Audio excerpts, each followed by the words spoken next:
Mais le Mali aujourd'hui s'est donné. Ils y ont cru jusqu'au bout, ils ont forcé, ils ont montré de bonnes choses parce que le Mali est une belle équipe, il faut le dire et le rappeler encore une fois. Parce que certains parlent mal de cette équipe du Mali, parce que le Mali peut choquer, c'est une équipe de chokers, parce qu'ils ont l'habitude de choquer sur les compétitions. Mais le Mali reste une équipe solide. C'est une équipe cohérente, une équipe de ballon. Ils ont des joueurs de ballon et ils savent jouer au football. Ils sont solides, ils sont athlétiques, ils sont puissants, ils vont rapidement vers l'avant, ils sont dangereux en contre-attaque et ils sont bons. Le Mali est une belle équipe. Ça, c'est la première chose à dire.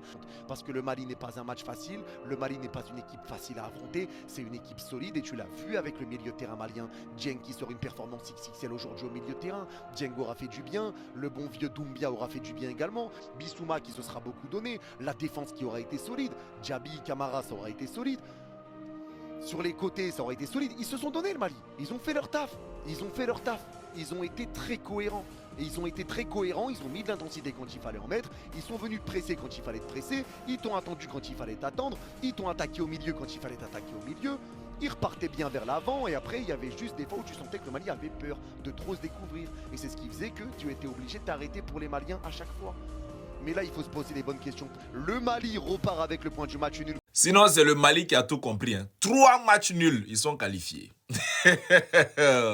3 matchs nuls, ils sont qualifiés. En plus de ça, ce matin, il leur a demandé juste un but. Ils sont allés prendre un carton rouge.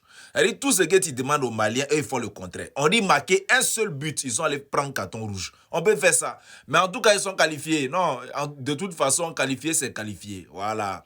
C'est le Mali qui a compris. Ils sont venus, ils ne sont pas venus forcer. Eux, ils savent qu'eux, ils n'ont pas la capacité de marquer beaucoup de buts. Ils savent que leur équipe n'est pas très forte. Donc là, s'ils peuvent faire, voilà, petit à petit, l'oiseau fait son nid, ils vont remplir leur sac, ils vont avancer. Ils ne sont pas comme les équipes de Côte d'Ivoire qui ont tous les grands joueurs et puis ils ne marquent pas là. Mali, eux, pour eux, là, c'est vrai. Ils n'ont personne sur qui compter. Donc, eux, ils ont fait leur petit match nul, ils ont avancé. Donc, félicitations aux Maliens. Voilà, c'est ce qu'on veut. Avancer seulement. Vous, on sait que vous n'allez pas gagner. Mais en tout cas, la partie où vous allez tomber sur une vraie équipe qui va vous chicoter et puis vous n'allez pas avoir match nul là. Vous allez retourner à Bamako. C'est pas compliqué. Ouais, Mali aussi. Match nul, 0-0. Bon, c'est pas grave. Le plus important était de se qualifier. C'est vrai. Devant dire, oh Mali, mais vous avez su gérer votre match nul parce qu'il vous fallait juste le nul pour se qualifier. Bon, même pas qu'il fallait le nul parce que si la Zambie avait battu le Maroc, ça devait être compliqué pour vous. Mais Dieu merci, la Zambie n'a pas pu battre le Maroc. Donc voilà pourquoi vous êtes deuxième avec 3 points. Ah, quand on dit les chanceux là, c'est les gens comme ça. C'est les gens comme ça. Voilà le Mali qui se qualifie avec 3 points. 3 matchs nuls. 3 matchs nuls. Il se qualifie. Ce n'est pas la chance qui est là.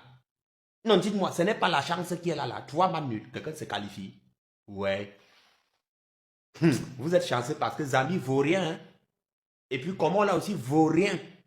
Et c'est aussi parce que Zambie avait fait match nul avec les Comores. Parce que si quelqu'un avait gagné entre les deux équipes là, c'est que vous êtes descendu. Mais Dieu merci, ils sont qualifiés, c'est le plus important. Le Mali se sont qualifiés en 8e de finale sans gagner 0 match. Là, le Mali, ils ont fait comme le Portugal 2016. Belle qui vont en finale. Hein. En tout cas, j'espère pour eux, parce que moi, j'étais pour le Mali. Par contre, les arbitres, c'est une dinguerie. Ils ont osé mettre rouge alors qu'ils ne méritaient même pas le rouge.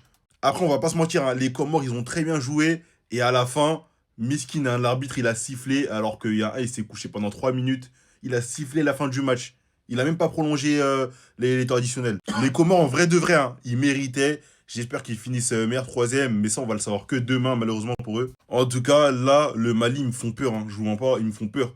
Parce que gagner 0 match quand même et ne pas être bon dans le jeu, moi, je pensais que ça allait être le premier match qu'ils allaient gagner contre les Comores. Mais bon, tant qu'ils sont qualifiés, là, c'est le plus mieux. J'espère il y a une nouvelle phase. Parce que même si Nayoko, il n'était pas très bon aujourd'hui, hein, alors qu'on sait très bien que c'est le visage du Mali. Même le Maroc, hein, ils ont gagné haut la main, ils se sont qualifiés, ils ont détruit la Zambie carrément. Eux, ça leur fait déjà 2 retournées. Hein.